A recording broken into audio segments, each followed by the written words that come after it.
really grinds my gears? Typos. Typos on knife retailer websites. How's it going, everybody? I'm Rollshambo, the connoisseur and collector of all things sharp and shiny.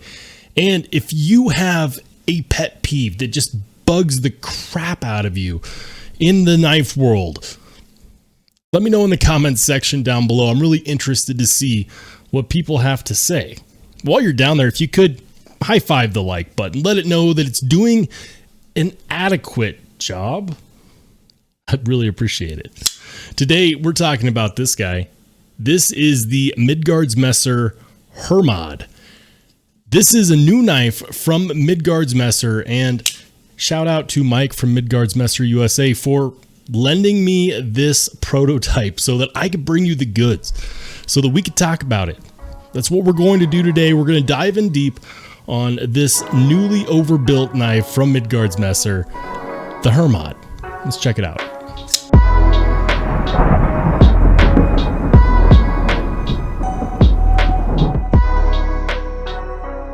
Can I get some excitement, please? Guys, this is the Midgards Messer Hermod, and following the Norse theme with the name, Hermod is the son of Odin, brother of Balder, and often known as a messenger god. Think Hermes, but Norse, I think. Anyways, this knife is not out yet, but it will be very, very soon. That's right, it's in pre-order, and if you want one of these, I will link it down below. And also, if you use code Rollshambo, you will get 10% off. And that might be something you'd be interested in because this costs $350. Let's talk about why. Well, first and foremost, you have a full titanium construction. And yes, this is in fact full titanium. Here is my handy dandy magnet. And as you can see, this is steel. This is not. Steel, not steel. Not steel, not steel, not steel, not steel. I don't even, yeah, not steel. So full titanium construction on the handle scales. It's got a full body length backspacer. It does have a lanyard hold that is also something you could use to remind people not to make you angry. I'm just kidding. It's for a lanyard. That being said, it does follow Midgards Messer's tradition of making overbuilt knives, but they did a phenomenal job on this one. Aside from all this titanium, which is more titanium than most knife companies will see in a lifetime, you also get CPM D2. And I'm going to get this out of the way. A lot of people are going to say, hey, we're tired of seeing CPM D2. We'd like to see something more premium, maybe some S35VN, S45VN. I hear you guys. I'm going to be honest with you. I don't mind CPM D2 because it gets rid of all the things I dislike about regular D2. And if you're interested in looking up the differences, Google is right there. CPM D2 is not the same as regular D2. Okay, now that we've gotten that out of the way, let's talk about some other things. You'll notice right off the bat that the pivot and body screws are not Torx. These are, in fact, hex screws. Now, I'm not sure if they went this route because they're like, I bet nobody will strip this screw, or if they just wanted to do something different and try it out. You know, I'm okay with that. I'm okay with the trying of new things, but I will say I do prefer Torx head screws because it is an industry standard. If you're someone that collects knives, you probably have a Torx set or are planning on getting one. So this is a little bit of a bummer because while I do appreciate their willingness to think outside the box and go with something different, and while I don't see anyone stripping that, I do kind of wish that they had just gone with a Torx head set. The design language is, quite frankly, awesome. I love this diamond frag pattern. It's kind of like a pineapple diamond frag pattern. That's pretty sweet. And on the back, it's actually continued. Now, if you've seen my other videos on Midgards Messer knives, very frequently you won't see that full pattern from the show side continued on the clip side, but on this one it is. And it's all jimping. It's like they said, you know what? We don't want Rollshambo to tell us that we need to put jimping on our knives. How about let's just make the whole knife jimping? Yeah, I'm okay with that. The handle scales are perfectly rounded on the edges and the corners. You know, that's something that I'm a huge fan of. It makes the handle scales feel really buttery in the hand. Something that I'm not a huge fan of, and I'm just going to get this out of the way, is this pocket clip. And when I say I'm not a fan of it, I am, of course, speaking ergonomically. So ergonomically, you'll notice that there is a bit of, it's like the clip has jimping at the top here. And you know what? It is actually like rounded down and out, but because of how far out it sticks into the palm of your hand, and because this is already a thick boy, you do feel it in a regular grip. And it is a bit of a hot spot. If you actually choke up on this, and you can, and you move your index finger up to the flat here, it's a lot less noticeable, and it stops becoming a hot spot. You still notice it, but it all of a sudden is not super uncomfortable. If you are someone that uses their knives and you like these as user knives, then I do suggest using it with gloves, or just, you know, being ready to feel that pocket clip continuously.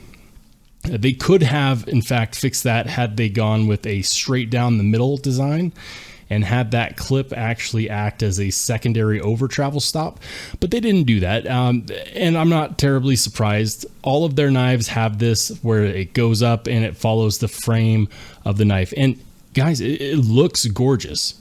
The fact that everything matches up is really cool. Look at that.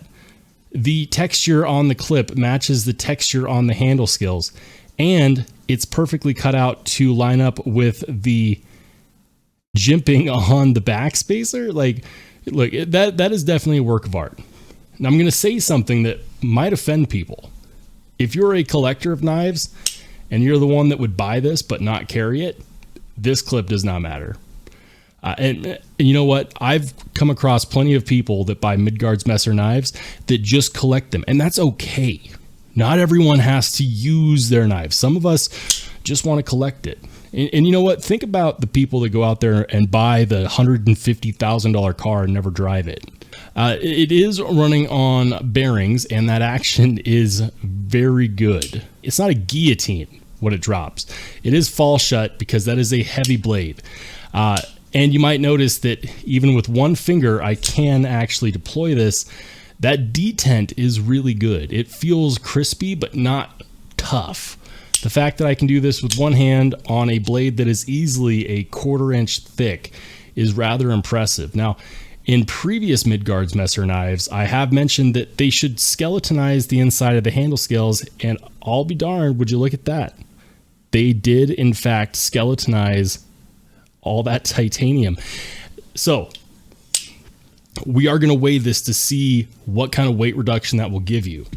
But first, let's do a comparison. And you know what? We're not just going to compare this against the Spyderco. Let's compare it against some more of its kind. Now, this is one of my favorite, if not my favorite, Midgards Messer knife, the Thunrar. And yes, I have carried this. This is a big chunky boy. See how there's no milling on the inside of those handle scales? This knife weighs just shy of 12 ounces. So let's do a quick comparison here. Up against the Thunrar, you can see that it is actually a little bit longer, but the blade width is a lot more, you know, acceptable in everyday society. This is a big guy. So this blade width is actually nice. As far as thickness is concerned, it is actually a tiny bit thicker than the Thunrar. Not by any large margin, but it is a little bit thicker. I think part of that has to do with this pocket clip. But you can see that the design cues, while they are designed by different people over there at Midgards Messer, they do keep similar design cues. I am really happy to see that they started milling out the internals on those scales, because it does make a difference. Let me show you what I mean. This is Jenny Craig, aka the Scale of Truth, and the Scale of Truth does not lie. It's still heavy, but it's significantly less heavy than the Thunrar. And trust me, like, a lot of these Midgards Messer knives come in at that 11 to 12 ounce range when they're this size, with the big thick blade and all that titanium. So 8.82 ounces is great. That's a huge difference, and it actually does make this more carryable. To give you an idea, here's the Thunrar, and it's going to be 11.96 ounces. Do you care about 3.2 ounces? That's a whole nother knife just by milling out some titanium. Crazy, huh? Now, let's do another quick comparison. How about the Hermod up against another one of my favorite Midgards Messers, the Berserker. The Berserker is gigantic, okay? If you like big knives, the Berserker is for you. And also, I am going to be ranking this Berserker soon, so make sure you hit the subscribe button if you want to be notified when that comes out. So let's go ahead and just do a bit of a rundown. So depending upon your Midgards Messer collection, here's a good size comparison for you. As you can see, this is going to be actually a really good size. It's a phenomenal size, guys. There's a lot to love on this knife. Absolutely. The D10 is great. The action running on bearings is great. The acoustics sound really good. The design flow is insanity. Just look at how that design flow matches up. That's crazy between the clip and the handle scales. Wow. I think collectors are going to be very, very satisfied with this. I think enthusiasts are going to be very satisfied with this. I think that hard users are not, because of that pocket clip. But for me, I can get over that, especially on a choked up grip. These cutouts are perfectly chamfered, and they make for a really good grip on this knife. If you've got big hands, you're going to be absolutely fine. This blade shape has a really nice belly to this drop point. The drop point is so sudden that it's almost like a clip point or a spay point, but it's not. Also, see how thick that remains all the way to the tip? It's a thing of beauty. If you didn't know this about Midgards Messers, the knives they make are always serialized, and they always come in a limited amount and quantity. Because this one is a prototype, there is no serial number on it. But if you buy one, it will come with one. So that's pretty cool too. Ultimately, I think that this is an awesome knife, and I'm really excited for it. And this is one that I think I definitely want to pick up for my budding Midgards Messer collection. This one is a prototype, and it does need to go back to Mike from Midgards Messer USA. However, that pre-order is looking mighty good right about now. So if you want one, guys, reminder, Rollshambo is the code you want to use for 10% off. There's a lot of channels that have looked at Midgards Messers, but as far as I know, I'm the only one with a discount code. So get some mileage out of that, save yourself some of that cold hard cash, and also consider picking up one of these, because I really like this, and I have a feeling that you will too. That's about all I got for you today. Let me know your thoughts in the comments section down below. If you liked the video, give it a thumbs up. If you didn't like it, boo-hoo, you know what to do. And if you want to see the ranking for this, and trust me, you want to see the ranking for this, make sure you hit subscribe. I'm Rollshambo. I'll catch you on the flip side.